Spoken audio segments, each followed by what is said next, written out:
රත්තරන් ඉරක් පායන්නයි රත්තරන් සඳක් පායන්නයි රත්තරන් ඉරක් පායන්නයි රත්තරන් සඳක් පායන්නයි ජීවිතේ නඳුන් නොයනි සෙනසින්නදී මල් පැණි සුබ දවසක් වේවා සුබ දවසක් වේවා සුබ දවසක් වේවා සම්පත් පෑදේවා සියලු දෙනාටම සුබම සුබ දවසක් වේවායි මම ප්‍රාර්ථනා කරනවා ආයුබෝවන් ඔයගොල්ලෝ සියලු දෙනාම මගේ සිසිර ඇකඩමි YouTube education channel එකට මම ඉතාමත්ම ආදරෙන් සාදරයෙන් ගෞරවයෙන් පිළිගන්නවා. ඉතින් අද දවසේ මම සූදානම් වෙන්නේ ඔයගලන්ට දෙක පත්‍රය ගැන කතා කරන්නට. ඒ සඳහා මම තෝරාගත්තා ප්‍රශ්න පත්‍රයක්. ඉතින් ඔයගොල්ලෝ මේ ප්‍රශ්න පත්‍රයේ දෙක පත්‍රේ බලලා වීඩියෝ හොඳයි නම් ලයික් එකක් දාන්න, අනිවාර්යෙන් කමෙන්ට් එකක් දාන්න මතක තියාගන්න. මම හරි කැමතියි ඔයගොල්ලෝ දාන කමෙන්ට් බලන්න ආසයි. එතකොට තව මට ධෛර්යය ලැබෙනවා මේ channel එක ඉදිරියට කරගෙන යාම සඳහා. ඔයගොල්ලන්ගේ යාළුවෝ එළියන් අතරේ මගේ channel එක ප්‍රචාරය කරගන්න ඔයගොල්ලෝ මට සහයෝගය ලබා දෙන්නයි මම ඉල්ලා සිටිනවා. එහෙනම් අපි බලමු අද දවසේ මම තෝරාගත්තු ප්‍රශ්න පත්‍රය.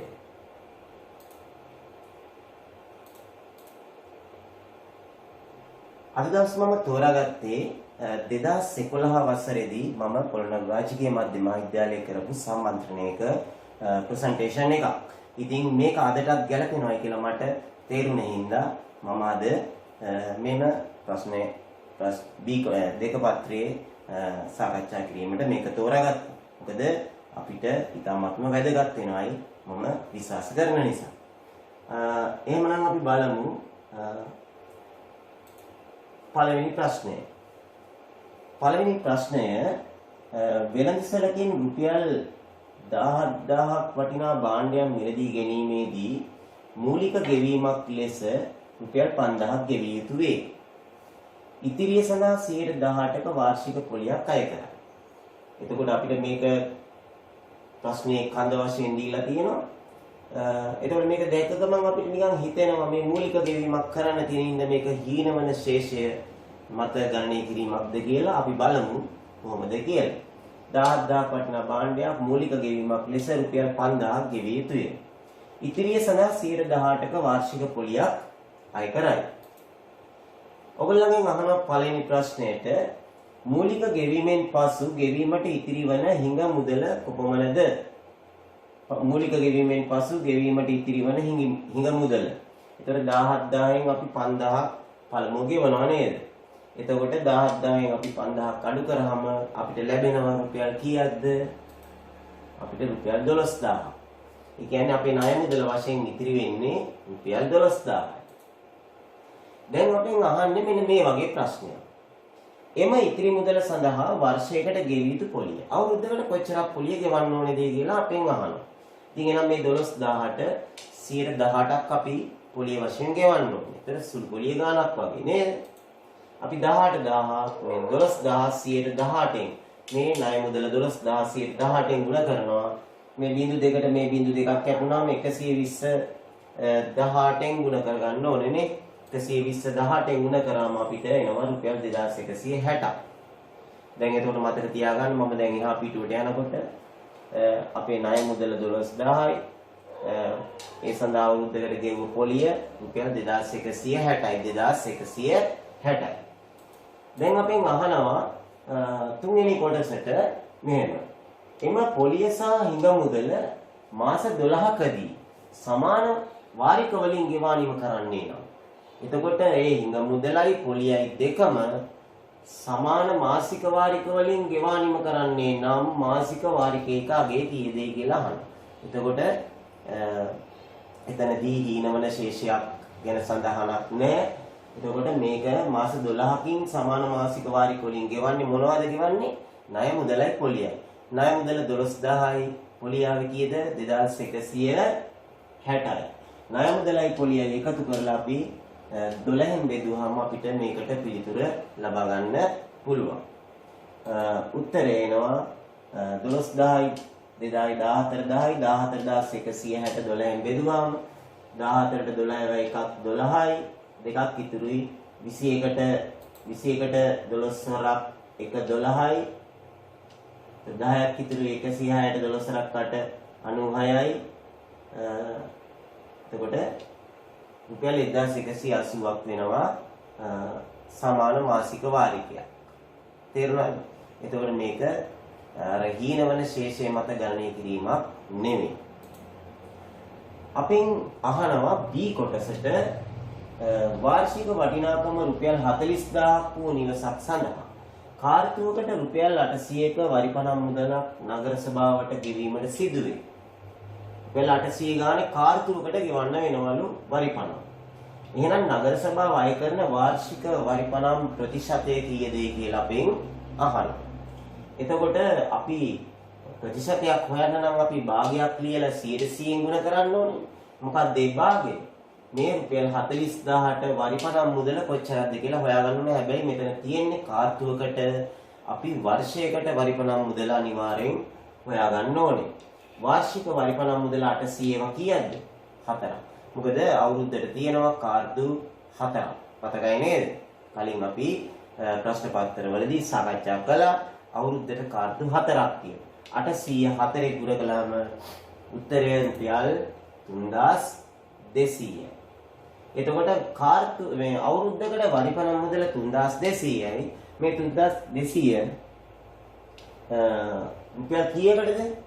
40000කටම තමයි මේ 3200 වරිපණම් ණය කරන්නේ. එහෙනම් අපේ භාගය ඇවිල්ලා 40000න් 3200. ඉතින් ඒක ප්‍රතිශතයකට හරවන්න අපි 100න් ගුණ කරන්න ඕනේ. වාර්ෂික වරිපණම් ප්‍රතිශතය හොයන්න අපි මේ 40000න් 3200 100න් ගුණ කරන්න ඕනේ. අපි බලමු බිංදු කීයක් තියෙනවද? යට බිංදු 4ක් තියෙනවා. උඩ මෙතන 2යි මෙතන 2යි. ඒතර මේ බිංදු 4ට මේ බිංදු 4 කැපිලා ගියාම 32 4න් බෙදුවාම උත්තරය 100ට 8ක් වශයෙන් අපිට ලැබෙනවා. අපි බලමු ඊළඟට දෙවෙනි ගාන.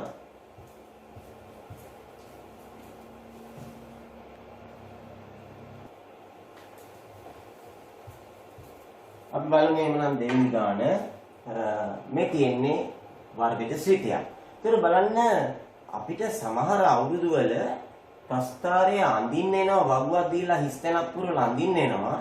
මෙතනදී ළමයි මේ ප්‍රස්ථාරයේ ඒගොල්ලෝ දීලා තියෙන අවුරුදුත් ගොඩක් තියෙනවා. ඉතින් අපි දන්නේ මේ සැරේ එන ඕගොල්ලන්ට එන පේපර් එක ප්‍රස්ථාරයේ අර වගුව දීලා අඳින්නේද? එහෙම නැත්නම් ප්‍රස්ථාරයේ දීලා එකෙන් ප්‍රශ්න අහයිද? ඒතර මම කලින් දාපු ප්‍රශ්න පත්‍රයේ අපි ප්‍රස්ථාරයක් ඇන්දා. දැන් මම මේකට තෝරගත්තා ප්‍රස්ථාරයක් දීලා තියෙනවා. ඒකෙන් ප්‍රශ්න වලට පිළිතුරු සැපයීම. හොඳයි. අපෙන් අහනවා මේ වර්ගජ ශ්‍රිතයට අනුව x සමානයි 1 වන විට y හි අගය ලියන්න. ඒතර අපි මේ ප්‍රස්ථාරයේ x සමානයි 1 වන විට y හි අගය. මේ තියෙන x අක්ෂය මෙතන බිංදුව 1 2 3 ඍණ 1 ඍණ 2 උලන්න පේනවද මන් දන්නේ. එතකොට x සමානයි 1 වනකොට මේ මෙතන තමයි x සමානයි 1 තියෙන්නේ. එතකොට x සමාන 1 වනකොට y වල අගය ගන්න නම් ප්‍රස්ථාරය x සමාන 1 දී මෙන්න මෙතන ඍණ 3 තියෙන්නේ. පේනවද? ඍණ 3 තියෙන්නේ. ඒ කියන්නේ x සමාන 1 වෙනකොට y හි අගය ඍණ 3යි. x සමාන 1 වෙනකොට y හි අගය මෙතන එන්නේ කීයද? ඍණ 3යි. right. ඊළඟට ශ්‍රිතයේ අවම අගය කීයද? බලන්න මේ ශ්‍රිතයේ අවම අගය. අවම අගය කීයද? මේ තියෙන්නේ අවම අගය. මෙතන තියෙන්නේ ඍණ 4. එහෙනම් මේ ශ්‍රිතයේ අවම අගය කීයද? ඍණ 4යි. අවම අගය ඍණ 4යි. මේ අවම අගය මෙතන ඍණ 4යි. right. ඊළඟට ශ්‍රිතය ඍණව වැඩි වන x අගය ප්‍රාන්තරය. ශ්‍රිතය ඍණව වැඩි වෙන. ඒතර සාමාන්‍යයෙන් මේ ප්‍රස්ථාරයක් අපි අඳින්නේ කිව්වහම අතින් පෙන්වන්නේ මෙන්න මේ මම පෙන්නනවා වගේ. මෙන්න මෙහෙමනේ අපි අතින් පෙන්වන්නේ. ඒක හුරුවට එහෙමයි පෙන්වන්නේ නේද? එහෙමනම් බලමු අපි මෙතන ඉඳලා මෙතනට ශ්‍රිතය අගය කියලා කියන්නේ ළමයි y වල අගය. මේ y වල අගය මෙතන ඉඳලා මෙතනට එනකොට මෙතනලා මෙතනට එනකොට y වල අගය ධනම අඩු වෙනවා. ඊට පස්සේ මේ කොටස y වලාගේ මේ බලන්න මේ මෙතන මෙතනට y වලාගේ ඍණව අඩු වෙනවා. මේ කොටස y වලාගේ ධනව වැඩි වෙනවා. මේ y වලාගේ ඍණව වැඩි වෙනවා. මෙතනින් උඩට y වලාගේ ධනව වැඩි වෙනවා. එහෙනම් y වලාගේ ඍණව වැඩි වෙන කිව්වහම මෙන්න මේ කොටස නේද? ඔන්න ඔය කොටස. y වලාගේ ඍණව වැඩි වෙන්නේ මෙන්න මේ කොටසේදී. එතකොට මේ කොටසට අදාළ x වල අගයන් දෙක වෙන්නේ මෙතනට අදාළව 2 තියෙනවා මෙතනට අදාළව 4 තියෙනවා. එතකොට මෙතනදලා මෙතනට අදාළව x වල අගයන් තියෙන්නේ 2ට වැඩි 4ට අඩුයි. x වලගේ 2ට වැඩි 4ට අඩුයි. එතකොට අපි කොහොමද මේ පරාසය ලියන්නේ? x වලගේ 2ට වැඩි 4ට අඩුයි. අපි මොකද කරන්න ඕනේ? x අකුර ලියලා දෙපැත්තෙන්ම x අකුරට දෙපැත්තෙන්ම කුඩා ලකුණ දාගන්න ඕනේ.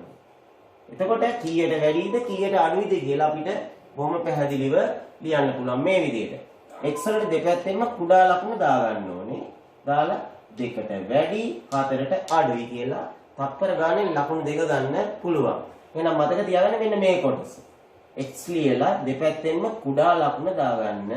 එතකොට 2ට වැඩි 4ට අඩුයි කියලා අපිට පරාසය ලියා ගන්න පුළුවන් ඊටාත්ම ඉක්මනින්. ඊළඟට අපිට දෙනවා තවත් ප්‍රශ්නයක්.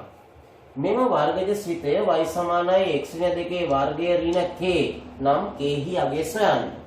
එතකොට මේ ප්‍රස්ථාරයේ සමීකරණය තමයි අපිට මේ දීලා තියෙන්නේ. හරි? ඕගොල්ලන්ට මේ ආකෘති දෙකක් තියෙනවා මේ වගේ වර්ගජ ශ්‍රිතයක් අඳින්නේ නැතුව ප්‍රශ්න වලට පිළිතුරු සැපීම. මම වීඩියෝවක් දාලා තියෙනවා ඔයගොල්ලෝ දැක්කත් දන්නේ නැහැ. මම හිතන්නේ දැනට ඊටාම විශාලම views ප්‍රමාණයක් තියෙන වීඩියෝ මගේ උසස් පෙළ ළමයි පවා බලනවා වර්ගජ ශ්‍රිතයක් නොවැඳ ප්‍රශ්න වලට පිළිතුරු සැපීම කියලා මම වීඩියෝවක් දාලා තියෙනවා. ඕගොල්ලන්ට ප්‍රස්ථාර ගානේ අන්තිම ලකුණු ටික අනිවාර්යෙන් ගන්න ඕන නම්, ඒ කියන්නේ ලකුණු 10ම ගන්න ඕන නම් ඒ වීඩියෝ අනිවාර්යෙන් බලන්න. තේරුණාද? ඒ වීඩියෝවේ මේවා ඊටාම පැහැදිලිව මම ඕගොල්ලන්ට කියලා දෙනවා. මෙතනදී අපි මතක් කරමු මේ වරහණක වර්ගයක් ඍණ k. එතකොට මේ වරහණ ඇතුලේ තියෙන කොටස හදාගන්නේ කොහොමද? මේ වරහණ ඇතුලේ තියෙන කොටස මේ ප්‍රස්ථාරයට අනුව හදාගන්නේ x ඍණ 2 කියලා මෙන්න මෙහෙම. මේකේ සමමිතික අක්ෂය ඔයගලන්ට පේනවද? x සමානයි 2 කියලා. x සමානයි 2. x සමානයි 2. එතකොට අර දෙක සමාන ලකුණේ වම් පැත්තට ගත්තාම x ඍණ 2 සමානයි බිඳුව එන්නේ නේ. එහෙනම් මේ වරහණ ඇතුලේ තියෙන්න ඕනේ x ඍණ 2.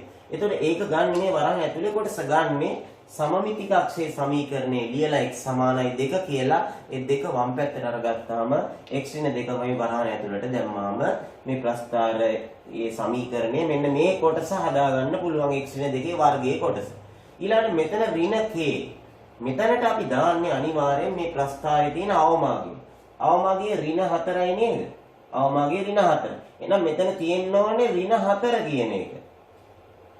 ඍණ k වෙනුවට ඍණ 4 තියෙන්න ඕනේ. එතකොට අපේ ප්‍රස්ථාරයේ සමීකරණය අවමාගයේ ඍණ 4ක් හින්දා මෙතන තියෙන්න ඕනේ මෙතන තියෙන ඍණ ලකුණත් එක්ක 4. එතකොට බලන්න දැන් k වෙනුවට තියෙන්නේ කීයද? මෙතන ඍණ ලකුණ මේ තියෙනවා. k වලට එන්න ඕනේ 4 නේද? k වලට ඍණ 4 නෙමෙයි.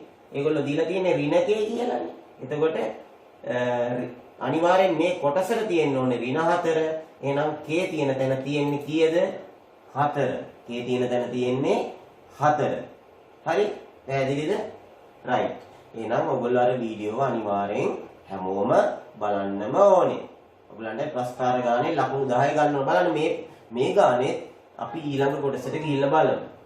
ඊළඟට කියනවා k හි එමාගේට අනුව x ඍණ 2 වර්ගයේ ඍණ k සමානයි බිඳුව සමීකරණයේ මූල සොයන්න. මේක ඇවිල්ලා වර්ගජ සමීකරණය. ඔයගොල්ලන්ට විභාගයේදී වර්ගජ සමීකරණයක් විසඳන්නට එයි බොහෝ දුරට. එතකොට කරන්න ඕනේ ළමයි මොකක්ද දන්නවද? අපේ ප්‍රස්ථාරයේ සමීකරණය දැන් මේකනේ. මේකනේ අපේ ප්‍රස්ථාරයේ සමීකරණය. මේ ප්‍රස්ථාරයේ සමීකරණය අංක 1 කියලා ගන්න. ඒගොල්ලෝ විසඳන්න දෙන වර්ගජ සමීකරණය අර k වලට අපි 4 දාලා මේකනේ වර්ගජ සමීකරණය x ඍණ 2 වර්ගයේ ඍණ 4 සමානයි බිඳුව කියන එකනේ. ඒක අංක 2 කියලා ගන්න. මොකද්ද කරන්න ඕනේ? වර්ගජ සමීකරණයක් ප්‍රස්ථාරය ගානේදී විසඳන්න આવොත් ප්‍රස්ථාරයේ සමීකරණය අංක 1ටත් මෙතෙන් අපි ප්‍රස්ථාරය සමීකරණයේ අංක 1 කියලා ඊළඟට මෙන්න මේ වර්ගජ සමීකරණයේ කේ තියෙන තැනට 4 දාලා ඒක අංක 2 කියලා නම් කරන්න. දැන් අපි කරන්න ඕනේ මේ සමීකරණ දෙක විසඳන්න. මේ සමීකරණ දෙක විසඳුවාම ඔයගොල්ලන්ට එන්නේ සරල රේඛාවක්. වර්ගපදයේ කැපෙන විදිහට තමයි විසඳන්නේ. බලන්න මේකේ. දකුණු පැත්තේ තියෙන x ඍණ 2 වර්ගයේ ඍණ 4 මේකේ වම් පැත්තේ තියෙන x ඍණ 2 ඍණ x ඍණ 2 වර්ගයේ ඍණ 4. එතකොට ඒ කියන්නේ මේ දෙක විසඳුවාම අපිට උත්තරේ එන්නේ y සමානයි බිඳුව. y සමානයි බිඳුවේ. එහෙනම් මේකේ විසඳුම් ගන්නේ අපි y සමානයි බිඳුව සරල රේඛාව මේ ප්‍රස්ථාරය අඳින්න ඕනේ. හරි. y සමානයි බිඳුව ප්‍රස්ථාරය අඳින්න සරල රේඛාව අඳින්න. ඉතින් අපිට අඳින්න දෙයක් නෑ මේකේ ඇඳලා තියෙනවා. y සමානයි බිඳුව රේඛාව කියන්නේ අපේ x අක්ෂය. x අක්ෂය කැපෙන තැන් දෙකක් තියෙනවා පේනවද? x අක්ෂය කැපෙන තැන් දෙක එක තැනක් බිඳුවේදී කැපෙනවා අනිත් එක 4ේදී කැපෙනවා. අන්නේ ඒ දෙක තමයි මූල දෙක. තේරුණාද? බිඳුව සහ 4 තමයි අපේ මූල දෙක. එතකොට ඔන්න ඔය ලක්ෂ දෙක. වෙනද? මෙන්න මේ ලක්ෂ දෙක. x සමානයි බිඳුව සහ x සමානයි 4 තමයි අපේ විසඳුම් දෙක. එම නිසා මේ මූල x සමානයි බිඳුව හෝ x සමානයි 4. පැහැදිලිද? right. ඊළඟට දැන් මම ඔයගොල්ලන්ට කියලා දුන්නා මේ ආකෘතියට අනුව ලියනකොට මේ වරහන ඇතුලේ කොටස අපි ලබා ගන්නෙ කොහොමද? ආයිත් මම මතක් කරන්න. අපි සමමිතික අක්ෂය x සමානයි 2 කියලා මෙතන x සමානයි 2 කියලා ලියාගත්තා. දෙක වම් පැත්තට ගත්තාම x ඍණ 2 මේ වරහන ඇතුලට දැම්මා. ඒකේ වර්ගය. ඊට පස්සේ මෙතනට දාන්නේ අවමගය ඍණ 4යි කියලා. ඍණ ලකුණ තියෙන හින්දා කේවලට 4ක් දැම්මා. මෙතන ඍණ 4 සම්පූර්ණ වෙනවා. ඔන්න බලන්න අපි ඊළඟ ප්‍රශ්නය ප්‍රස්ථාන ගානේ අන්තිම ප්‍රශ්නය.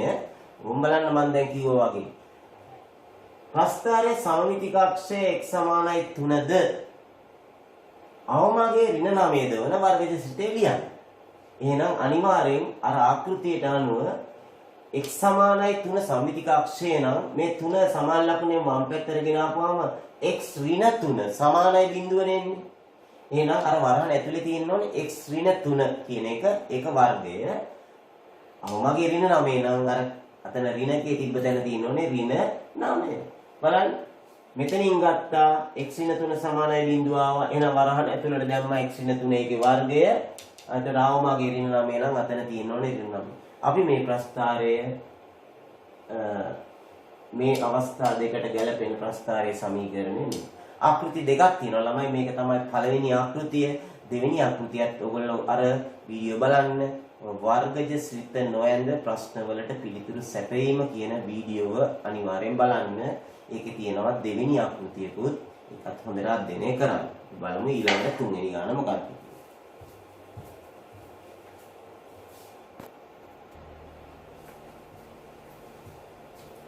ඊළඟට අපි තුන්වෙනි ගාන බලමු. මේ තුන්වෙනි ගානේ ඒ කොටසේ තියෙනවා ඍජුකෝණී ත්‍රිකෝණයක් ඇඳලා හැබැයි ඍජුකෝණී ත්‍රිකෝණේ තියෙන්නේ අනිත් පැත්තට හරවලා අංශකණුවේ මුල්ල මෙතන 8 මෙතන 6 මෙතන සෙන්ටිමීටර වලින් මෙතන මේක තමයි කර්ණය වෙන්නේ නේද? මේ තල රූපේ දැක්වෙන්නේ ඍජුකෝණික ත්‍රිකෝණයක හැඩයක තල රූපයක්. තල රූපේ වර්ගඵලය ගණනය කරන්න. එහෙනම් ඉතින් අපිට තියෙන්නේ ඍජුකෝණී ත්‍රිකෝණයක් හරි ප්‍රපාසුයි. මොකද්ද වර්ගඵලය වෙන සූත්‍රය? දෙකෙන් එක ගුණ කිරීම ආධාරකයේ ගුණ කිරීම ලම්බ උස. එතකොට දෙකෙන් එක ගුණ කිරීම ආධාරකයේ වෙනුවට අපිට ගන්න පුළුවන් 8. ඒ ආධාරකයට තියෙන ලම්බක උස 6. ආධාරකයේ 6 ගත්තොත් ලම්බක උස 8යි. ආධාරකයේ 8 ගත්තොත් ලම්බක උස 6යි. මේ දෙක මාරු වුණාට කමක්. එහෙනම් දෙකෙන් එක ගුණ කිරීම 8 ගුණ කිරීම 6. දෙකෙන් එක ගුණ කිරීම ආධාරකයේ 8යි ලම්බක උස 6යි. 8 වරක් 6 48යි. 48 දෙකෙන් බෙදුවම 24යි වර්ග සෙන්ටිමීටර. අර තල රූපයේ වර්ගඵලය. ඊළඟට අපිට කියනවා මෙහෙම මෙම තල රූපය සෙන්ටිමීටර් 5ක් ඒකාකාර ඝනකමක් ඇති ඝන වස්තුවක මුහුණතක් වන්නේනවා. එතකොට මේ තල රූපය ඝන වස්තුවක ඒකාකාරී ඝන වස්තුවක මුහුණතක්. ඒතර මොකද්ද මතක් වෙන්නේ? ත්‍රිකෝණාකාර මුහුණතක් තියෙන ඒකාකාරී ඝන වස්තුවක් මොකද්ද මතක් වෙන්නේ? අන්න ඒකට කියන නම මොකද්ද කියලා අහනවා.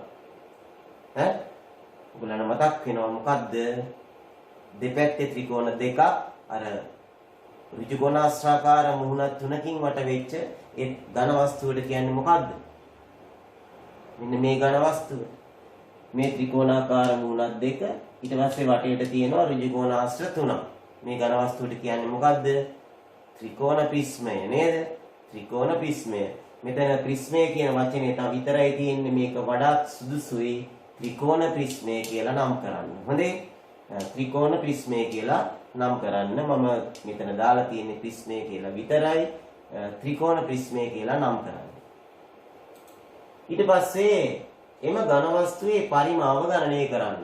ඉතින් මේ ඝන වස්තුවේ පරිමාව ඒකාකාරී ඝන වස්තු ඕනම එකක පරිමාව හොයන්නේ කොහොමද? හරස්කඩ වර්ගඵලය දිගෙන් ගුණ කරලා. එතකොට මේගොල්ලෝ කියන විදිහට මේක සෙන්ටිමීටර් 5ක් නේ ඝනකම. ඒ කියන්නේ මේක ඝනකම සෙන්ටිමීටර් 5යි. එහෙනම් හරස්කඩ වර්ගඵලය අපි හෙව්වා වර්ග සෙන්ටිමීටර් 24ක් කියලා ත්‍රිකෝණයේ වර්ගඵලය. ඒක 5න් ගුණ කරාම අපිට මේකේ පරිමාව ඉතාමත්ම පහසුවෙන් ගන්න පුළුවන්. 24 වරක් 5.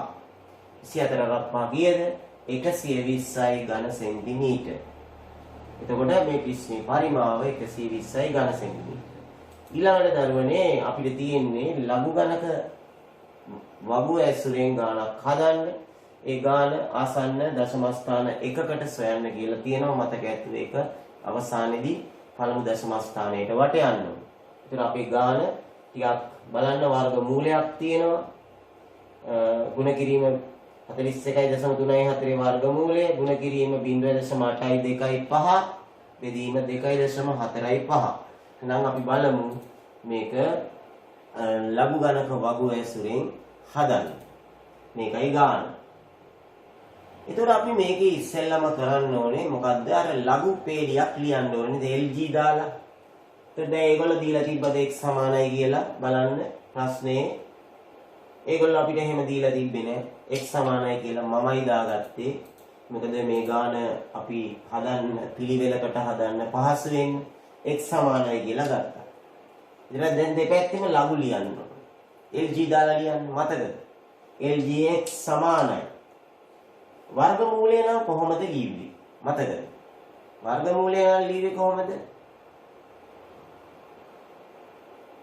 දැන් දෙකේ බලයක් නම් ලියන්නේ 2යි LG කියලා. තුනේ බලයක් නම් ලියන්නේ 3යි LG කියලා. වර්ගමූලයක් නම් කොහොමද ලියන්නේ? භාගයයි LG. අමතක නම් මතක තියාගන්න. වර්ගමූලයක් නම් භාගයයි LG. මෙන්න මෙතන මේ කෑල්ල ඇතුලේ තුනේ ඉලක්කමක් ඝන මූලයක් තිබ්බනම් තුනෙන් එකයි LG දාන්න. දැන් මෙතන දාන්නේ දෙකෙන් එකයි LG. එහෙනම් අපි කියමු බලන්න මම මේක දාන්න ඉස්සෙල්ලා.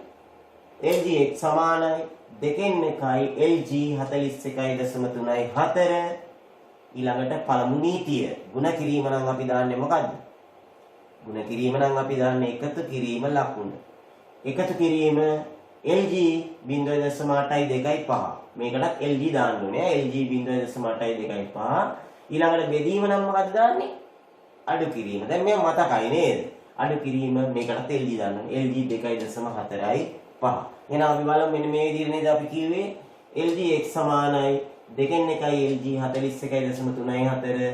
ඊට පස්සේ ගුණ කිරීම වෙනුවට එකතු කිරීම දැම්මා. LG 0.825. ඊළඟට බෙදීම වෙනුවට අඩු කිරීම දැම්මා. LG 2.4යි 5. ඊළඟට ළමයි කලබල වෙලා එකපාරටම ලඝු පොත පෙරලන්නේ නැහැ. අපි මේක ලියා ගන්න ඕනේ මෙන්න මෙහෙම. මේ ලඝු ගණකය කීයයි දශමද කියලා. ඒතර සමාන ලකුණ දැම්මා. දෙකෙන් එක ලිව්වා. ගුණ කිරීම ලකුණ දැම්මා. මෙන්න මේකේ ලඝු බලනකොට කීයයි දශමද? බලන්න පූර්ණාංශයේ ඉලක්කම් 2යි නම් කීයයි දශම දෙන්නේ? අපි මෙතන ලියනවා දෙකෙන් එක ගුණ කිරීම ඉලක්කම් 2 නම් 1.0 කියලා ලියා ගන්නවා ඉඩ තියා ගන්නවා. ඊට පස්සේ එකතු කිරීම දාලා මෙතන 0.0 ගාණක් නම් ලඝු ගණකේ කීයයි දශමද? මතකද? 0.0 ගාණක් තිබ්බොත් සංඛ්‍යාවේ පූර්ණාංශයේ 0.0 තිබ්බොත් ලඝු ගණකයේ ව්‍යුති 1.0 මතකද? ව්‍යුති 1.0 කියලා ලියලා 1 ව්‍යුති 1.0 කියලා ලියලා පොඩක් ඉඳ තියාගත්ත ලඝු බලලා දාගන්න. ඊට පස්සේ අඩු කිරීම ලකුණ දැම්මා. මෙතන එක ඉලක්කමයි. එක ඉලක්කම නම් ඒකේ ලඝු ලියන්නේ කීයේ දශමද? 0.0 කියලා දාගන්නවා. එතකොට මෙතන දැන් මේ දෙකෙන් එක ගුණ කිරීම 1.0 මෙතන දැම්මේ VUT 1.0 මෙතන දැම්මේ 0.0. දැන් ඊට පස්සේ තමයි ලඝු පොත පෙරලා. ලඝු පොත පෙරලලා අපි බලන්නේ ලඝු ගණකය කොහොමද බලන්නේ. 41 3 4 බලලා දැන් කෙලින්ම දාගත්තා. 41 3 4 වගුවෙන් බැලුවා දැම්මා. ඊළඟ මෙතන බලන්නේ කොහොමද? 82 5 82 5 ලඝු වගුවෙන් බැලුවා මෙතන දැම්මා. ඊළඟ බලන්නේ 24 5 බලලා මෙතන දැම්මා. ඒතර මම ඔයගොල්ලන්ට දැන් වීඩියෝ එක ස්ටොප් නවත්තලා දැන් ඔයගොල්ලන්ට පුළුවන් ලඝු පොතෙන් ඒක දාගන්න. දැන් මම කිව්ව විදිහට. මෙන්න මේකයි එතකොට එන්නේ. දෙකෙන් එක ගුණ කිරීම මෙතන අපි දැන් මම දැක්ක 2.0 දාගෙන තිබ්බා. මෙතන VUT 1.0 දාගෙන තිබ්බා. මෙතන 0.0 දාගෙන තිබ්බා. ඊට පස්සේ ලඝු භාගුව බැලුවා. 41 3 4 බැලුවාම 6164ක් එනවා. 82 5 බැලුවාම 9165ක් එනවා. 24 5 බැලුවාම 3892ක් එනවා. ඊළඟ දැන් වීඩියෝ එක ස්ටොප් කරන්න. ස්ටොප් නෙමෙයි පෝස් කරන්න. නවත්තන්න. හරි. නවත්තලා දැන් ඔයගලන්ට පොඩි වැඩක් තියෙනවා. මොකක්ද කරන්න ඕනේ? මෙන්න මේක දෙකෙන් බෙදලා ලියා ගන්න ඕනේ. මොකක්ද එන්නේ දෙකෙන් බෙදුවාම? අනිත් ඒවා හැමෝම ලියා ගන්න. මේක දෙකෙන් බෙදලා ලියා ගැනීම පමණයි ඊළඟ පියවරෙන් කරන්නේ. 1 2 1 2 ඒවා බිඳුවයි එකක් ඉතුරු. 16ට 8යි ආයෙත් 1ට බිඳුවයි 16ට 8යි 4යි කියලා ওই විදිහට 4 දෙකෙන් බෙදුවාම 2යි කියලා අපිට ওই විදිහට දාගත්තා. 1 2 බිඳුවයි එකක් ඉතුරුයි 16ට 2 8යි 1ට බිඳුවයි එකක් ඊට පස්සේ 16ට 8යි 4ට 2යි. මේක එහෙමම ලියා ගන්න. ඊළඟට මොකද කරන්න ඕනේ? දැන් ඊළඟට දැන් ආයෙත් පෝස් කරන්න. හරි. දැන් ඔයගොල්ලන්ට කරන්න තියෙන්නේ මේ දෙක එකතු කරලා මෙතන ලියා ගන්න. හරි. දැන් ඔන්න වෙලාව ඒක. දැන් බලමු අපි. දැන් අපි 5යි 2යි 7යි 6යි 8යි 8යි 14න් 4 දැන් එකක් ඉතුරුයි. ඒ ඉතුරු 1යි 1යි 2යි ඊට පස්සේ 8යි 9යි 17න් 7 දැම්ම එකක් ඉතුරු වෙනවානේ. එකක් ඉතුරු වෙනවා. ඒ ඉතුරු එකට මේ VUT එක කැපිලා යනවා. එතකොට එන්නේ බිඳුවයි. මේ බලන්න දැන් මේ දෙක එකතු වුණාම මෙන්න මේ උත්තරේ එනවා. ආයෙත් බලමු. 5යි 2යි 7යි 6යි 8යි 14න් 4 දැන් එකක් ඉතුරුයි. 1යි අර ඉතුරු 1යි 2යි 8යි 9යි 17න් 7 දැන් එකක් ඉතුරුයි. ඒ ඉතුරු එකට මේ VUT එක කැපිලා ගියාම බිඳුවයි. දැන් ඔයගොල්ලන්ට තියෙන්නේ මේක අඩු කරන්න. හරිම පහසුයිනේ.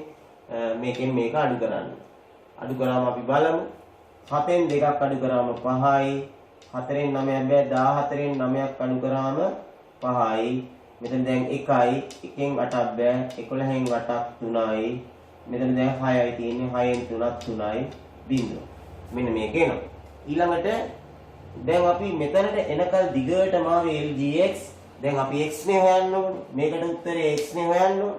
එහෙනම් x සමානයි කියලා මේකේ ප්‍රතිලඝු ගණකය ඇන්ටිලොග් කියලා ලියන්න ඕනේ. x සමානයි ඇන්ටිලොග් 0.335.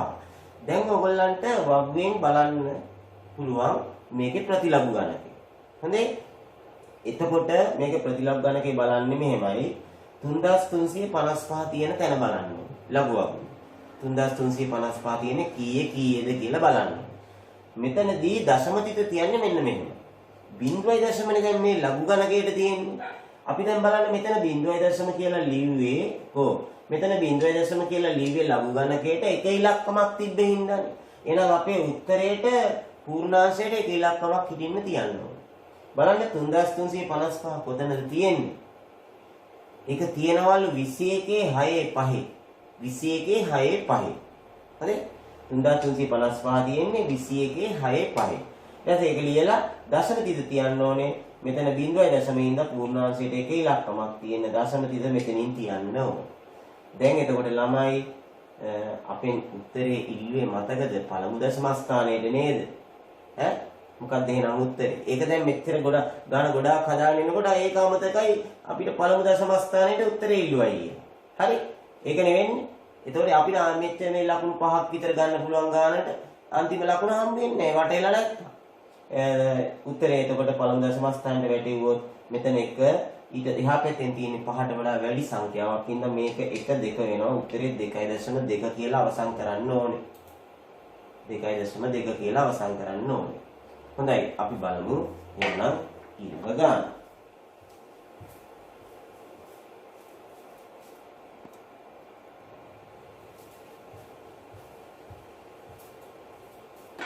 අපේ හතරවෙනි ගාන. පවුල් 80කින් සමන්විත ගමක. පවුල් 80කින් සමන්විත ගමක නිවැසියන් මාසයක් තුළ විදුලිය පරිභෝජනය කළ අයුරු පහත වගේ දැක්වේ. මාසයක් තුළ. ඒතර පවුල් කීයක්ද? 80ක්. ඒතර පවුල් ගණන මෙන්න මේ පවුල් ගණන තීරුව එකතු කළාම මේ පවුල් ගණන තීරුව එකතු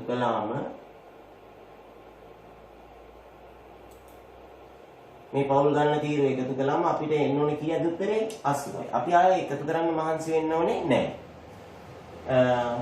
වැඩිම පවුල් ගණනක් විදුලිය පරිභෝජනය කර ඇත්තේ කුමන විදුලි ඒකක ප්‍රාන්තරය තුලද? වැඩිම පවුල් ගණනක් විදුලිය පරිභෝජනය කර ඇත්තේ කුමන විදුලි ඒකක ප්‍රාන්තරය තුලද? වැඩිම පවුල් ගණන. බැලුවාම මේ 13 මෙතන 15 තියෙනවා නේද? වැඩිම 15 නේද? එතකොට මෙන්න මෙතන ප්‍රාන්තරය වෙන්නේ කීයද? මේ 15ට අදාළ ප්‍රාන්තරය වෙන්නේ 75 85. ඒක තමයි අපේ මාතපන්ති ඇහුවත් අපි දෙන උත්තරේ ඔකයිනේ. මාතපන්ති ඇහුවොත් ඒත් උත්තරේ 75 85. ඒක තමයි මේ වචනේ දෙන්නේ නැතුව අහලා තියෙන්නේ. ඊළඟට අපිට කියනවා එම ගමේ පවුලක මාසික විදුලි පරිභෝජනයේ මධ්‍යන්නේ ආසන්න ඒකකයට. මධ්‍යන්නේ හොයලා ආසන්න ඒකකයට ගණනය කරන්න ඕනේ. ඒතර එතනත් වැටීමක් තියෙනවා. අපි වටේලා දුන්නේ නැත්නම් පිළිතුර දශම වලින් තියලා ආසන්න ඒකකයට වැටුනේ නැත්නම් එතනත් අපරාධය අපිට ලකුණක් අහිමි වෙන තැන. හොඳේ මේවා තමයි හරියටම අහගන්න ඕනේ. දැන් දැනගෙන වරද්දනවා කියන්නේ ඒකයි ඒවා අමතක වුණොත් මේක ඇල්ල අන්තිමට අමතක වෙයි. මොකද ගාන දැන් ගොඩක් හදාන්න තියෙනවා. මට කියනද ළමයි මේ මෙහෙම ගාන ඇහුවොත් මාස් විදුලි පරිභෝජනයේ මධ්‍යන්නේ ආසන්න ඒකකයට මධ්‍යන්නේ හොයන්න කියලා කියනවා එකපාරටම. එතකොට අපිට ක්‍රම දෙකක් තියෙනවානේ. එකක් අර fx තීරු 4 වගුවෙන් හදලා සහ අපගමනය තීරු 5 වගුවෙන් හදලා. ඉතින් මෙතනදී ළමයි අපි ඇත්තටම දැන් අර පේපර් එක බලන එක්කෙනාටත් පොඩ්ඩක් අපි සපෝට් එකක් දෙන්න එපේ. ඔයගොල්ලෝ අපගමනේ භාවිතා කරලා හැදුවොත් මෙතන තැන කියලා නෑනේ කොතනද කියලා. නේද? ඒකින්ද මගේ ස්කීම් එකේ දැන් එක එක්කෙනා එක එක උපකල්පිත මැදේන අරන් හැදුවොත් බලන එක්කෙනාටත් පොඩි ප්‍රශ්නයක් මතුවෙනවා. ඒකින්ද fx වලින් තීරු 4 වගුවෙන් හදන එක තමයි හොඳ. හැබැයි අර අපගමනේ අරන් හැදුවොත් අර මෙතන පොඩි ස්ථානයක් ඕගොල්ලන්ට ටාගට් කරලා දීලා තියෙන හින්දා මේ මෙතන උපකල්පිත මැදේනේ මෙන්න මෙතන අරගෙන හැදුවොත් තමයි වඩා සුදුසු වෙන්නේ. මම මේක හදලා තියෙන්නේ fx වගුව පාවිච්චි කරලා හදන්න. එතකොට අපි පළවෙනි පන්ති ප්‍රාන්තර තීරුවට ගන්නෙ මොකද්ද? මේ දීලා තියෙන විදුලි ඒකක ගණන තමයි මම පන්ති ප්‍රාන්තර තීරුවට අරන් තියෙන්නේ. ඊළඟට මේ සංඛ්‍යාත තීරුවට පවුල් ගණන අරන් තියෙන්නේ f අරන් තියෙන්නේ සංඛ්‍යාත තීරුවට පවුල් ගණන මේ තුන්වෙනි තීරුවට. එතකොට මේ දෙවෙනි තීරුව මොකද්ද? මධ්‍යයගය. මධ්‍යයගය හොයන්නේ කොහොමද? ඊටම ඉක්මනින් මේ තීරුව සම්පූර්ණ කරන්නේ කොහොමද? අපි මේකයි කරන්නේ. අපි පන්ති ප්‍රාන්තර දෙකක් විතර නිතාම නිවැරදිව එකතු කරලා දෙකෙන් බෙදා ගන්න. ඔක්කොම එකතු කර දෙකෙන් බෙදන්න යන්න එපා. හොඳේ? අපි 55යි 45යි නේ තියෙන්නේ. එතකොට 55යි 45යි එකතු කරාම 100යි නේද? 100. 100 දෙකට බෙදුවාම කීයද? මෙතන එන්නේ 50යි. හරිද? 50යි. ඊළඟට 55යි 65යි එකතු කරාම එන්නේ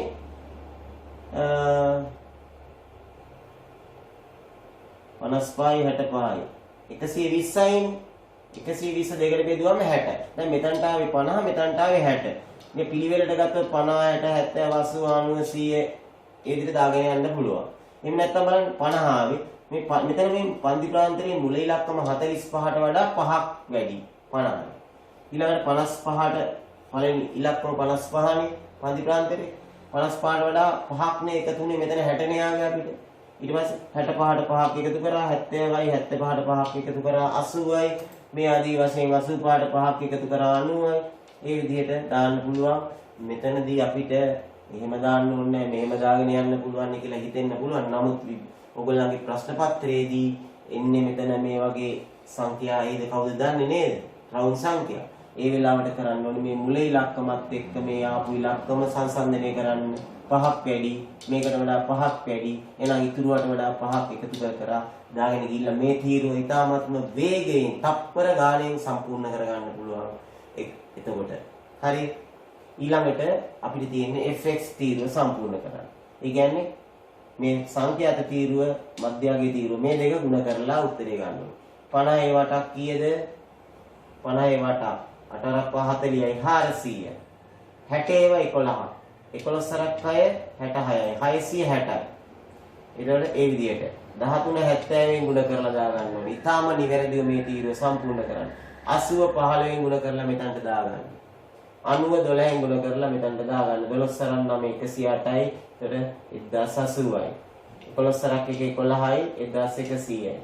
මෙතනත් එන්නේ 110යි 10න් ගුණ කරාම 1100. ඊළඟට අපි ඊටාත්ම නිවැරදිව මේ fx තීරුව ගුණ කරලා දානකොටත් ඔයගොල්ලෝ මේ බලන්න ස්ථානීය අගයන් එක පේලියට හිටින්න එක ස්ථානයේ දස ස්ථානයේ සිය ස්ථානයේ එක පේලියට හිටින්න එකපාරම ලියා ගන්න නැත්නම් ඔයගොල්ලන්ට මේක පහලට එකතු කරනකොට යම් යම් ගැටලු මතුවෙනවා. හරි. ඔන්න දැන් මේ ටික අපි එකතු කරගත්තා. මේ ටික එකතු කරාම අපිට ආව 6450ක්. අපි කියනවා sigma fx කියලා. fx තීරුව එකතුව. sigma fx ට 6450ක් ආවා. sigma f ට 80ක් ආවා. ඒක ගණන් කරේ නෑ. උඩ දීලා තිබ්බ 80යි කියලා දාගත්තා. ඊට පස්සේ අපි මධ්‍යනේ හොයන්න ඕනේ. මධ්‍යනේ හොයන්න ඕනේ 6450 80ෙන් බෙදලා අපිට පුළුවනි මධ්‍යන්නේ හොයන්න. 6450 80ෙන් බෙද. බලන්න බිඳුවල බිඳුව කැපෙනවා. 6ට 8 දැන් 8 ඉතුරුනේ. 645 8ෙන් බෙදන්න ඕනේ නේ. 6ට 8 ඒවා නෑ. 64ට 8 ඒවා 8ක් තියෙනවා. 8යි 5ට 8 ඒවා බිඳුවයි නේද? දශම තිත තියලා ඊළඟට 50ට 8 ඒවා ඒ විදිහට අපි බෙදාගෙන යන්න ඕනේ නේ. ගියා හැබැයි මතක තියාගන්න ඕනේ බෙදලා ඉවරනේ. මොකද්ද? ආසන්න ඒකකයට ගණනය කරන්න ඕනේ. එන්නේ ළමයි 80යි දශම ගාණක් 80යි දශම ගාණක්. ඒ දශම තිතේට දකුණු පැත්තෙන් එන ඉලක්කම 5ට වඩා වැඩි ඉලක්කමක් එන හින්දා මෙතන 81 කියලා වටේලා උත්තරේ දීලා තියෙනවා. හරි.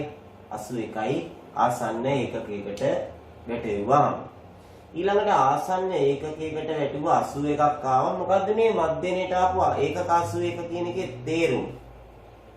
මේ ගමේ සෑම පවුලක්ම මාසික විදුලි පරිභෝජනය ඒකක 81යි කියන එක තමයි මධ්‍යනයේ තේරුම.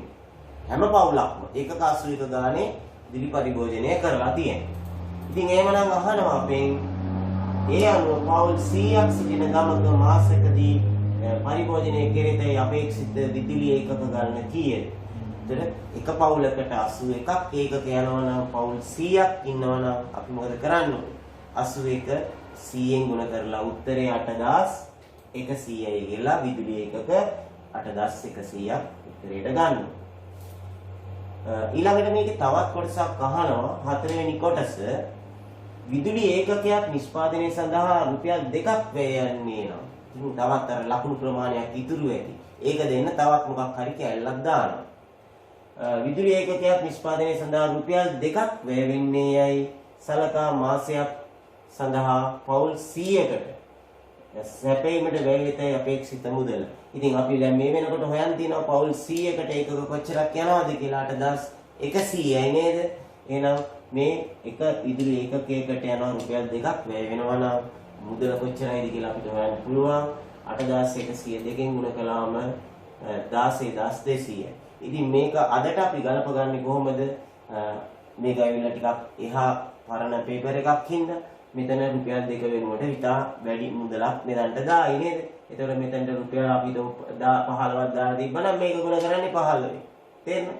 ඒ වගේ ඉතින් ඒ සංඛ්‍යා තමයි පොඩ්ඩක් එහෙම වෙනවා නම් වෙන්නේ. නමුත් ගාන නිර්මාණය වෙන හැටි මේ විදිහට. අපි බලමු එහෙමනම් අපේ ඊළඟ ප්‍රශ්නය පස්වෙනි ප්‍රශ්නය කොහොමද කියලා.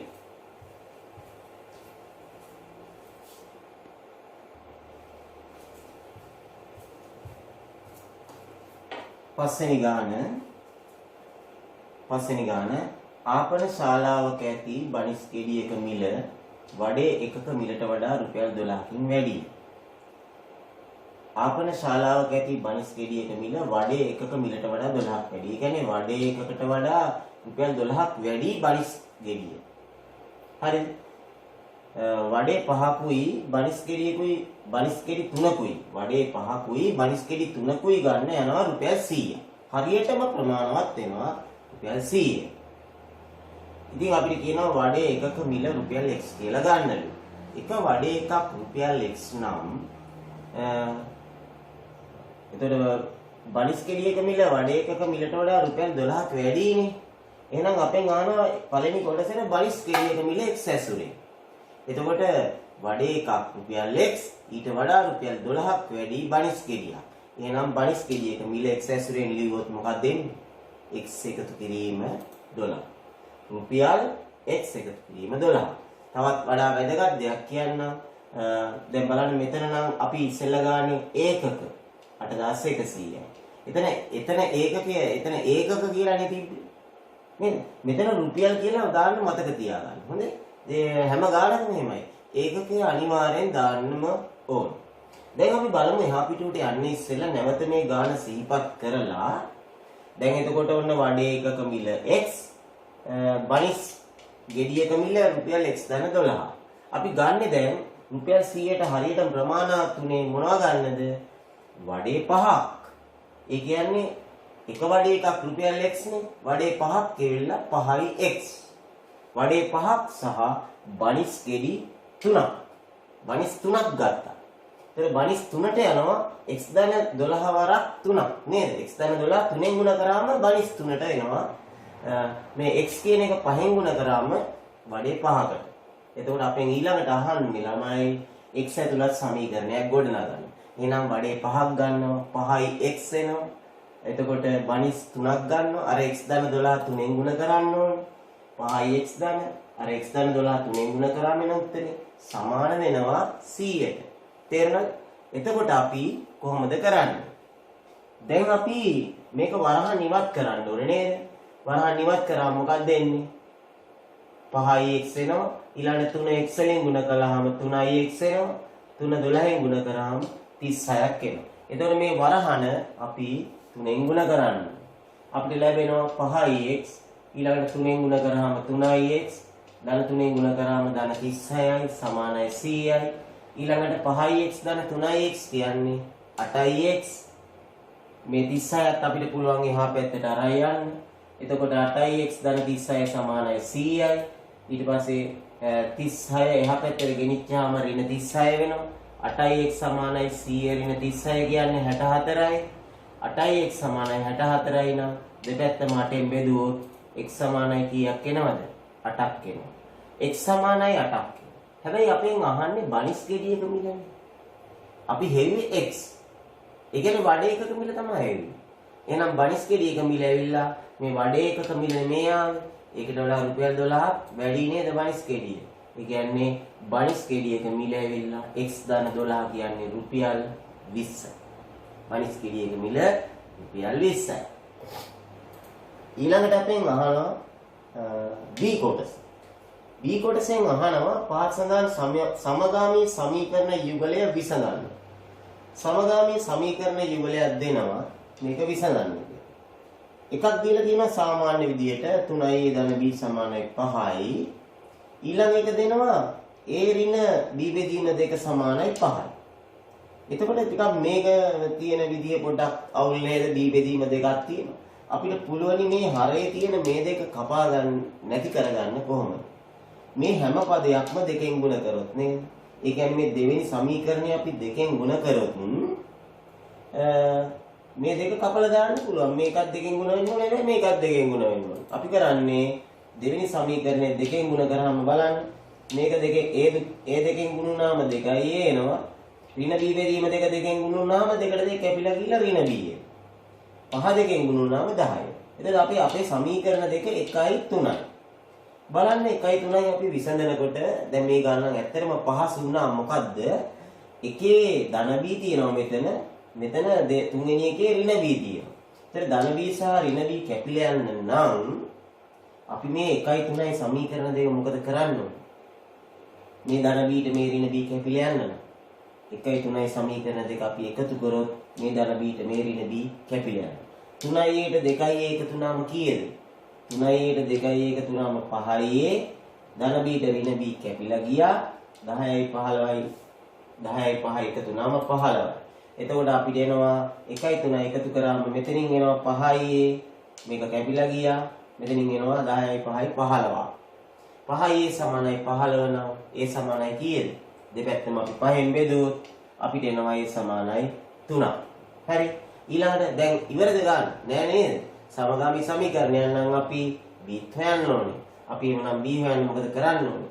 මේ සමීකරණ තුනෙන් තමන්ට වඩා පහසුම සමීකරණයට ඒ වලට 3ක් ආදේශ කරන්න. අපි මේ පළවෙනි සමීකරණය තෝරාගෙන ඒ වලට 3ක් දාමු. එතකොට මෙතනට මේ 3 දාන්න ඕනේ. 3 වරක් 3.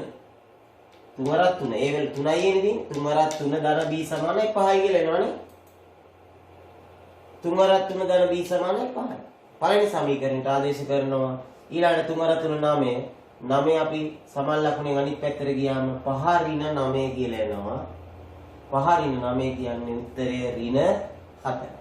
A වලට 3ක් ආවා, B වලට ඍණ 4ක් ආවා. එතකොට බලන්න දැන් මේ විදිහට අපිට පුළුවන් මේ පස්වෙනි ප්‍රශ්නය අවසන් කරන්න. ඊළඟට අපි සාකච්ඡා කිරීමේ බලාපොරොත්තු වෙන්නේ 6 වෙනි ප්‍රශ්නය. බලමු.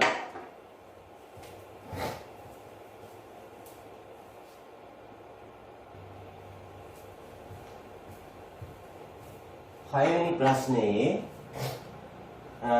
න්‍යාස පිළිබඳ ඒ න්‍යාසයේ තියෙනවා 2 1 x බිඳුව 3 ඍණ 1. B න්‍යාසයේ තියෙනවා 1 2 ඍණ 1 3 ඍණ 2 5. C න්‍යාසයේ තියෙනවා 5 4 3 3y 3 කියලා. ඒතර බලන්න මෙතන මේ x අකුරක් තියෙනවා මෙතන. මෙන්න මෙතන y අකුරක් තියෙනවා. අපිට කියනවා මෙන්න මේ 2යි ධන b සමානයි c නම් x සහ y හොයන්න කියලා. එහෙනම් අපි මේ තුනෙන් සමීකරණයක් ලියන්න ඉස්සෙල්ලා මේ 2යි a කියන න්‍යාසය හොයාගෙන ඉන්නවා. 2යි a න්‍යාසය හොයන්නේ කොහොමද? a න්‍යාසය තියෙනවානේ. එතකොට a න්‍යාසය දෙකෙන් ගුණ කළාම ලැබෙන 2යි a න්‍යාසය හොයාගන්න. කොහොමද 2යි a න්‍යාසය හොයාගන්නේ? දෙවරක් චක්‍රය දන්නවා නම් very simple නේද? මේ හැම අවයවයක්ම දෙකෙන් ගුණ කරන්න ඕනේ. ගුණ කරලා මේ හැම අවයව 6ක් තියෙනවා. මේ අවයව 6ම දෙකෙන් ගුණ කරලා ලියන්න ඕනේ. දෙවරක් 2 4යි, දෙවරක් 1 2යි, දෙවරක් x 2යි x. උන් මේ ආකාරයට අපි 2යි a න්‍යාසය හොයනවා. මේක දෙකෙන් ගුණ කරාම 4යි, 1 දෙකෙන් ගුණ කරාම 2යි, x දෙකෙන් ගුණ කරාම 2යි x, බිඳුව දෙකෙන් ගුණ කරාම බිඳුවයි, 3 දෙකෙන් ගුණ කරාම 6යි, ඍණ 1 දෙකෙන් ගුණ කරාම ඍණ 2යි. දැන් අපිට සමීකරණය ලියන්න පුළුවන්. මොකද 2යි a න්‍යාසය හොයාගෙන තියෙනවා. මෙන්න මේක තමයි 2යි a න්‍යාසය. ඒකට b න්‍යාසය කියන්නේ මේක එකතු කරන. මේ න්‍යාසයට මේ න්‍යාසය එකතු කරාම සමාන වෙන්නේ c න්‍යාසයට අන්න අරකට. ඒතර 2යි a කියන්නේ මේ න්‍යාසයයි b 2යි a න්‍යාසයයි b න්‍යාසයයි එකතු කරාම සමාන වෙන්නේ c න්‍යාසයට කියලා කියනවා. අපි දැන් මේක ලියමු. මේ තියෙන්නේ 2යි a න්‍යාසය ධන මේ තියෙන්නේ b න්‍යාසය සමාන වෙනවා මේ තියෙන්නේ c න්‍යාසය. දැන් අර මම ඉස්සෙල්ලා xy නේ හොයන්න ඕනේ. x අකුර කොහෙද තියෙන්නේ කියලා මම පෙන්නුවා නේද? කොතනද තියෙන්නේ? මේ මෙතන. එහෙමනම් මේ මෙතන තමයි දැන් එතන x තියෙන්නේ. දැන් මෙතන 2යි a ගත්තාම 2යි x නේ. එතකොට 2යි x ට අනුරූප අවයව මොනවද අරවලේ? මෙතන 2යි x තියෙන්නේ තුන්වෙනියට නේද? මෙතන තුන්වෙනියට තියෙන්නේ ඍණ 1, අතන තුන්වෙනියට තියෙන්නේ 3. එහෙමනම් මේ බලන්න මේ අවයවයයි මේ අවයවයයි මේ අවයවයයි මේ දෙක එකතු කරාම සමාන වෙන්න ඕනේ 3ට. අපි ඒක ලියනවා. 2x ට එකතු කරනවා ඍණ 1ක් සමාන වෙන්නේ කීයටද? 3ට. පැහැදිලිද? පොඩි සරල සමීකරණයක් ලියනවා. මේ ඍණ 1 සමාන ලකුණෙන් අනිත් පැත්තට අරන් ගියාම ධන 1 වෙනවා. එතකොට 3 ධන 1 වෙනවනේ. 3 ධන 1 කියන්නේ 4යි. 2x කියන්නේ 4යි එතකොට එන්නේ. 2x සමානයි 4 නම් x සමානයි කීයද? x සමානයි 2. ඊළඟට අපිට තියෙන්නේ y හොයන්න. මේ තියෙන්නේ y එතන තියෙන්නේ නේද? ඒ කියන්නේ මේ තුනේ මැද එක තමයි y යටපේලියේ මැද එක y. එතකොට මේ y තියෙන්නේ මේ මෙතන. එහෙනම් මැද එක y, මෙතන මැද එක ඍණ 2, මෙතන මැද එක 6. එතකොට අපි මේ කරන්න ඕනේ දැන් 6යි ඍණ 2යි එකතු කරාම සමාන වෙන්න ඕනේ y ට. අපි සමීකරණය අඳිනවා. එතකොට 6යි ඍණ 2යි එකතු කරාම 4යිනේ. කෙලින්ම සමාන වුණේ y ට. 4යි. තේරුණා? ඔය විදිහට අපිට පුළුවන් මේ න්‍යාසය සුළු කරගන්න.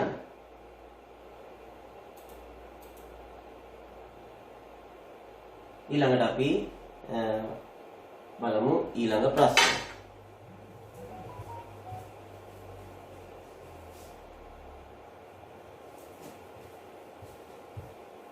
පළවෙනි ගාන සුළු කරන්න තියෙන්නේ VG භාග දෙකක් එකතු කරන්න තියෙන්නේ.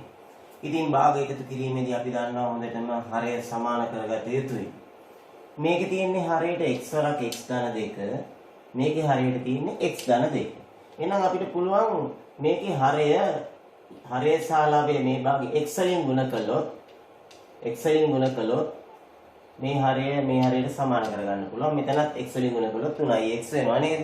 ඒ කියන්නේ පොදු හරය අපිට ගන්න පුළුවන් මේ විදිහට x වරක් x ධන 2. එතකොට බලන්න x වරක් x ධන 2ට x වරක් x ධන 2 ඒවා 1යි. 1 6න් ගුණ කළාම 6ක් එනවා. ඊළඟට මේ x වරක් x ධන 2කට x ධන 2 ඒවා තියෙනවා x ප්‍රමාණය. ඒ x 3න් ගුණ කළාම 3ix එනවා. අන්න බලන්න දැන් මෙතන 6 බෙදීම x වරක් x ධන 2 තියෙනවා. ඊළඟට අතන අපිට ඉස්සෙල්ලාම නේද උඩයට x වලින් ගුණ කරාම 3ix.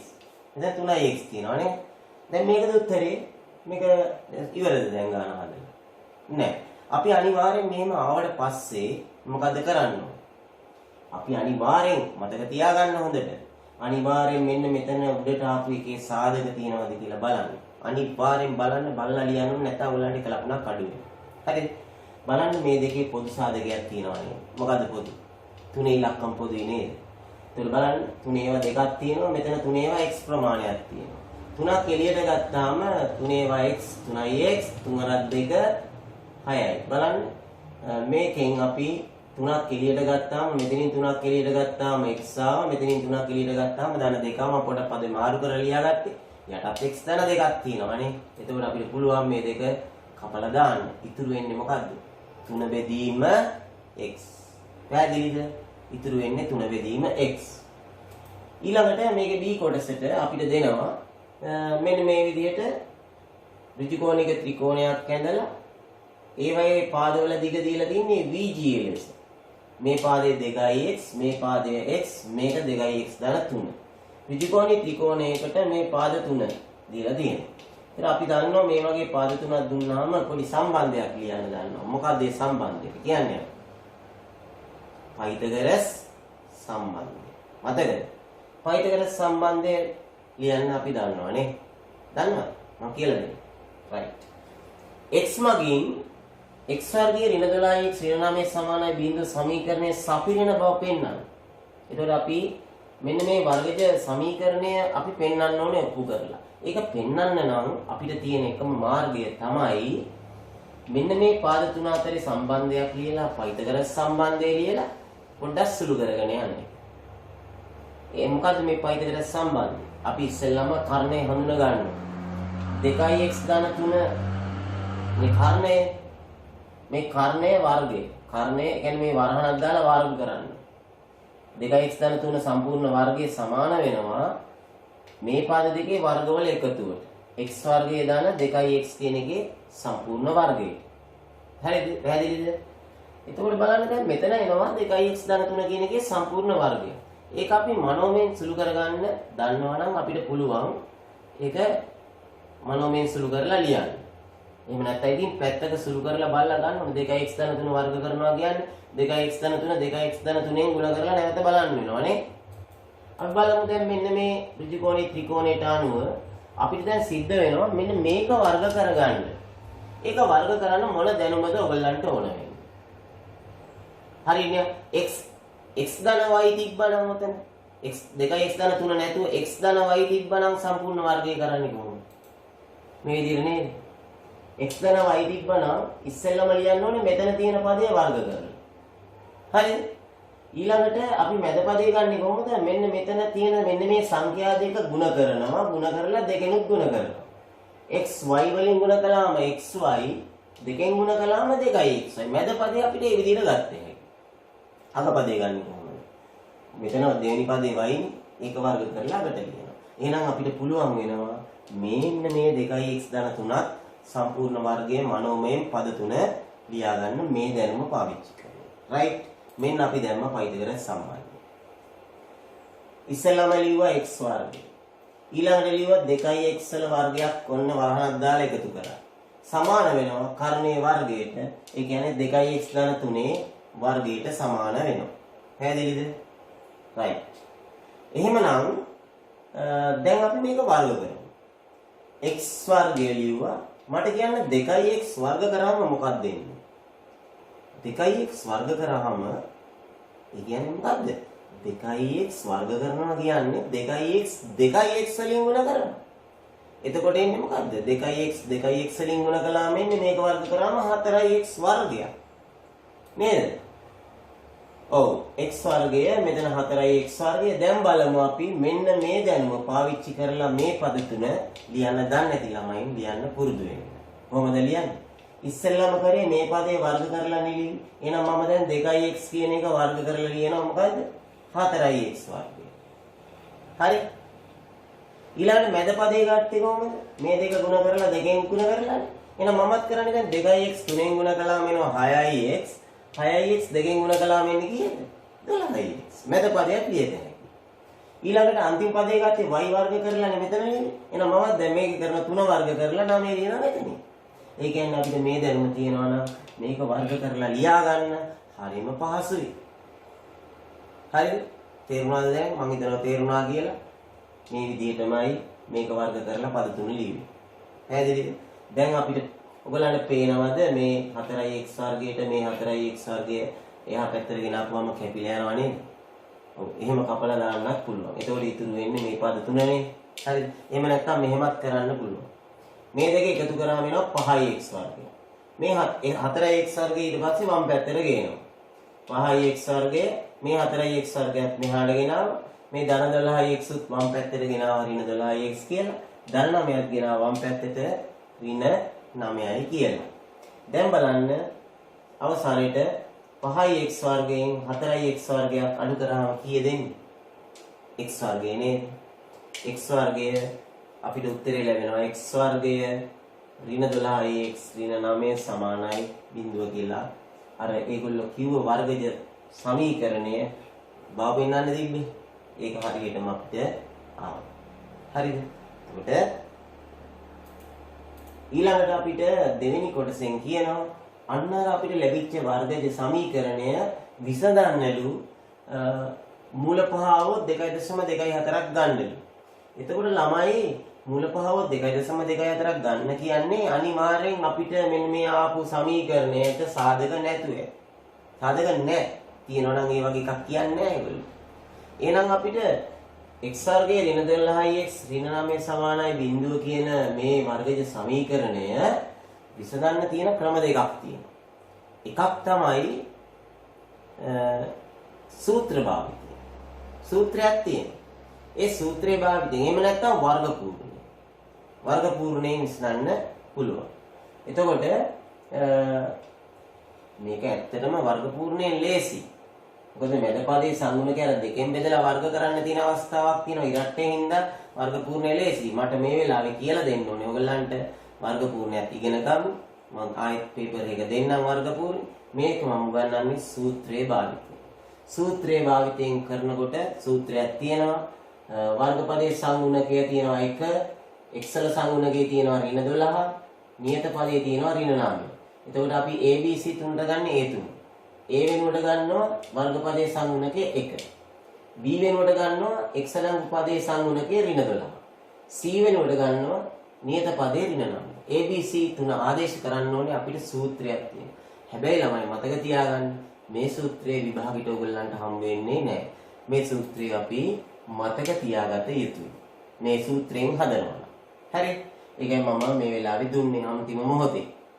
එතකොට මොකද්ද සූත්‍රය? x සමානයි ඍණ b ධන හෝ ඍණ වර්ගමූලයේ ඇතුලේ තියෙනවා b වර්ගයේ ඍණ 4යි ac මේ සම්පූර්ණ දකුණු පැත්තම බෙදෙනවා 2යි a වලින්. ඉතින් මේ එක ලකුණක්වත් හලා ගන්න නැතුව තාම නිවැරදිව සූත්‍රය ලියාගෙන ඊළඟට අර abc තුනේ අගයන් තුන මේකට ආදේශ කරලා ගාන හදන්න තියෙන්නේ. අපි එහෙමනම් මේක දාන්න ඕනේ a තියෙන තැන මෙතන එක දාන්න ඕනේ. මෙතන a තියෙනවා 1. මෙතන 4යි ac කියන්නේ ಗುಣ කිරීම ලකුණු වලින් සම්බන්ධ වෙලා තියෙන්නේ. මෙතනත් දෙවරක් 1 කියලා දාන්න වෙනවා. ඊළඟට b ඔන්න මෙතන තාම පරිස්සම් වෙන්න ඕනේ තැන b වලට ඍණ 12ක් නේ ආදේශ කරන්න තියෙන්නේ. එතකොට ඍණ 12 වරහන ඇතුලේ ආදේශ කරන්න ඕනේ. මෙතන තියෙන ළමයි ඍණ b කියන. එතකොට මේ ඍණ ලකුණ වෙනයි. මේ b වලටත් දාන්න තියෙන්නේ ඍණ 12.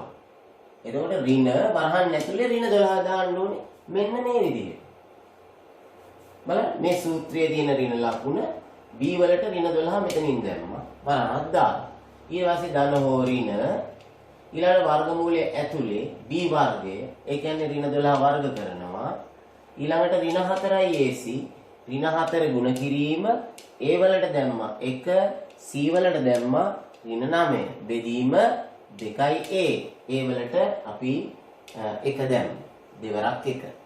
දැන් අපි මේක සුළු කරගෙන මට කියනවාද බලන්න ඍණ අඩු ඍණ 12 කියන්නේ මෙතන එනවා මොකද්ද? ධන 12. ඊළඟ ධන හෝ ඍණ වර්ගමූලයේ ඇතුලේ ඍණ 12 වර්ග කරාම කීයද? ඍණ 12 වර්ග කරාම එන්නේ ඍණ 12 එන්නේ ගුණ කරන්න ඕනේ. ධන 144. එතනට එනවා. ඊට පස්සේ මේ මෙතන ඊළඟට වර්ධින කරනවා. මේ සූත්‍රයේ තියෙන මෙතන ඍණ 4යි ac කියලා ඔක්කොටම ඉස්සෙල්ලා මෙතන අඩු කිරීම ඍණ ලකුණු දාගන්න එපා. මේ ඍණ 4යි ac කියන මේ සෙට් එකම ගුණ කරාම එන අවසාන ලකුණ මොකක්ද? මේ සෙට් එකම ගුණ කරාම එන අවසාන ලකුණ ඍණයි ගුණ කළාම ධන 36ක් නේ දෙන්නේ. ධන 36ක් එන්නේ. පැහැදිලිද? එහෙනම් ඕම් බලන්න දැන් මෙතන ඍණ 12 කියන්නේ ධන 12 දැම්මා. ධන හෝ ඍණ 12 වර්ග කරාම ධන 144 දැම්මා. ඍණයි ධන වෙනවා 4 9 ධන 36 දැම්මා. බෙදීම දෙවරක් 1 2. ඊළඟට වර්ගමූලය ඇතුලේ එනවා 144යි 36 එකතු කරාම කීයද? 144යි 36 එකතු කරාම 180. මෙහෙමයි ආවේ. හැබැයි පොඩි ප්‍රශ්නයක් තියෙනවා. ඒගොල්ලෝ අපිට උදව්ව ගන්න කිව්වේ වර්ගමූල 5 આવොත් 2.24. මෙතන ආවේ 180. එහෙනම් අපි අනුමාන කරන්න ඕනේ මේ වර්ගමූල ඇතුලේ 5 ඉලක්කමක් තියෙන්න ඕනේ. අපි කටුකොල්ලේක 185න් බෙදලා බලමු. 185න් බෙදුවම එනවා 36ක්. අන්න ගානට ආවා වර්ග සංඛ්‍යාව 36 නේද? අපි ලියා ගන්නවා 180 එහෙමනම් 36 වරක් 5 කියලා. දැක්කද මේ උදව්ව අපි එතනදිත් උදව් කරගත්තා. 5 ඉලක්කමක් වර්ගමූලය ඇතුළට එන්න ඕනේ කියලා අපි දන්නවා. එතකොට 36 වර්ගමූලය කීයද? මේ ඇවිල්ලා 11 වසරේ පළවෙනි පාඩමේ තියෙන්නේ නේද? අකිල කරණියක් 180 කියන්නේ වර්ග සංඛ්‍යාවක් සමග ලියාගෙන අකිල කරණීය කරණියක් බවට පත් කරන්නයි යන්නේ. 36 වර්ගමූලය කීයද? වර්ගමූලයෙන් එළියට 36 ගත්තාම 6ක් එනවා. එතකොට 12 ධන හෝ ඍණ 6යි මුල 5 බෙදීම 2. දැන් බලන්න මේ යට දෙකක් තියෙනවා. ඒකත් අවුල් පොඩ්ඩක්. එහෙනම් අපි බලනවා මේ උඩ දෙකේ සාධකයක් තියනවාද කියලා. ඇත්තටම තියනවාද? මේ දෙක කපලා දාන්න දෙක මෙතන ඇත්තටම 6 සාධකයක් හැටියට ගන්නත් පුළුවන් නේද? 6 සාධකයක් හැටියට ගන්නත් පුළුවන්. නමුත් මම මේ දෙක අයින් කරගන්න ඕනේ හින්දා මම දෙක සාධකයක් හැටියට එළියට අරගෙන මේ දෙක කපලා දැම්මා. හරිද? ඊට දෙකට දෙක කපලා දැම්මා. බලන්න 12ට දෙකේ 6යි. එතන මෙතන දෙකක් ගත්තාම 3යි. 3යි මුල 5යි. එතන මේ දෙක කපලා දැම්මම අපිට ඉතුරු වෙන්නේ මොකද්ද? ඔය දෙක කැපෙනවා. 6 ධන 3යි මුල 5. දැන් අපි මොකද කරන්නේ? 6 ධන හෝ ඍණ 3යි මූල 5 වෙනුවට. දැන් මූල 5 වෙනුවට දානවා 2.24. 6 ධන හෝ ඍණ 3 වරක් 2.24. 2.24 3ෙන් ගුණ කළාම කීයද දන්නේ නේද? 2.24 3ෙන් ගුණ කළාම අපිට එනවා 6.72. ඊට පස්සේ දැන් අපිට ආවා x සමානයි 6 ධන හෝ ඍණ 6.72. දැන් අපි මේ ධන උත්තරෙත් සමග එකක් ගන්න ඕනේ. මේ ඍණ උත්තරෙත් සමග තව එකක් ගන්න. එතකොට එක උත්තරයක් ලියත හැකි x සමානයි 6 ධන 6.72. අනිත් උත්තරේ ගත්ත හැකි x සමානයි 6 ඍණ 6.72. එකක් 6 ධන 6.72 අනිත් එක 6 ඍණ 6.72. අපි උත්තර දෙක වෙන් කරනවා මේ විදිහට. x සමානයි 6 ධන 6.72 හෝ x සමානයි 6 ඍණ 6.72. එතකොට 6යි 6යි 12යි. එක උත්තරයක් එනවා 12.72. අනිත් උත්තරේ එනවා ඍණ 0.72. මෙන්න මේ විදිහට අපිට පුළුවනි සාධක දෙක වෙන වෙනම හොයලා දෙන්න.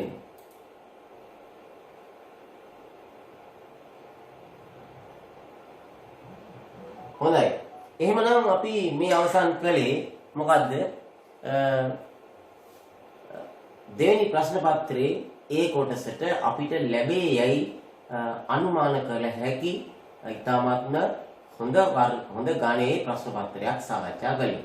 ඉතින් ඔයගොල්ලෝ මේ ප්‍රශ්න පත්‍රය හොඳට බලන්න, එකපාරක් බලන්න, තේරුම් නැත්නම් තව පාරක් බලන්න. බලලා ඉවරලා 100% මේ ප්‍රශ්න 6ට ලකුණු මම 6ම කරන්නේ, මේ 6න් එකක් අත්හරින්නත් පුළුවන් ඔයගොල්ලන්ට. නේද? 5යිනේ හදන්න ඕනේ. ඉතින් ඔයගොල්ලන්ට මේ ඒ කොටසේ තියෙන ප්‍රශ්න 6ම මම කරා. ඉතින් 6න් ඔයගොල්ලන්ට ලේසිම ප්‍රශ්න 5 හදන්න පුළුවන්. ලකුණු 50ම නේද? ඒ කොටසට ලකුණු 50ක් නේ හම්බෙන්නේ. 5ක් හදලා. ඉතින් මේ 50ම ගන්න හැකි වේවයි මම හදවතින්ම ප්‍රාර්ථනා කරනවා. මම ඊළඟ දවසේ ඔයගොල්ලොත් එක්කලා සම්මුඛ වෙන්නේ දෙක පත්‍රයේ B කොටස සමග. ඒ එදාට ඔයගොල්ලෝ මොකද්ද? කවකට මේම අරන් තියාගන්න වේලාගනේ. මොකද නිර්මාණයේ ගානක් එහෙම ඇතිනේ ලස්සන. මගේ නිර්මාණ වීඩියෝ බැලුවද? ඒ වගේ මම මූලික නිර්මාණ සියල්ල කියලා වීඩියෝවක් දීලා ඇති. ඒ වීඩියෝවේ ඔක්කොම මූලික නිර්මාණ ටික තියෙනවා. ඒ නිර්මාණ අනිවාර්යෙන් බලලා ඔයගොල්ලෝ සැදී පැහැදී ඉන්න ඕනේ. ඒ B කොටසේ එන නිර්මාණයේ ගාන හදනකොට. හරිද? දැන් කාලය ඊටම කෙටි. තව ටික කාලයයි විභාගෙට. ඉතින් ඕගොල්ලෝ මේ දේවල් මගේ වීඩියෝස් උපරිම වන්දමින් ප්‍රයෝජනෙට අරගන්න. මම ඔයගොල්ලෝ වෙනුවෙන් තමයි මේ වීඩියෝ කරන්නේ. තනියම කාමරයකට වෙලා මේ වගේ එක තැනකට වෙලා ඔයගොල්ලෝ වෙනුවෙන් තමයි මම මේවා හදලා ඉදිරිපත් කරන්නේ. ඉතින් ඒකෙන් ඔයගොල්ලෝ උපරිම ප්‍රයෝජනෙ අරගෙන ඇත්තටම රටට වැඩදායි පුරවැසියෙක් වෙන්න තමයි මගේ එකම ඉල්ලීම. මොකද අපි ඉගෙනගෙන ගිහිල්ලා සමහර අය ඉන්නවනේ ඔයගොල්ලෝ අහන්න දකින්න තියෙනවානේ. කොච්චර ඉහළට ගියත් වැඩක් නැහැ, කිසිම මනුස්සකමක් නැති තිරිසන් වගේ හැසිරෙන සමාජයක් මේ තියෙන්නේ. අපි ඒවා සම්පූර්ණයෙන්ම අයින් කරලා අනාගතේ රත්තරන් දරුවෝ ටිකක් හදලා අපි හොඳ පුරවැසියන් ටිකක් බිහි කරලා ඉන්න සමාජයක් හදන්නට තමයි අපි මේ වෙහෙස ගන්න. ඉතින් එහෙමනම් මගේ සිසිල් ඇකඩමි YouTube education channel එක ඔයගොල්ලෝ subscribe කරලා නැත්නම් subscribe කරන්න. හිතවතුන් අතරේ මගේ link එක බෙදලා දීලා ඔයගොල්ලන්ගේ සියලු group වලට දාලා මගේ link එක ඒ දරුවන්ටත් ලැබෙන්නට සලස්වන්න. ඒක තාම අමතක වුණා නම් ඒක අනිවාර්යෙන් කරන්න. ඔයගොල්ලන්ගේ group වලට දාලා මගේ සිසිල් ඇකඩමි YouTube education channel එක ප්‍රචාරය කරන්න උදව් කරන්න. දැන් මගේ YouTube channel එකටත් අවුරුද්ද සම්පූර්ණ වෙනවා තව මාස 3කින් විතර. ඉතින්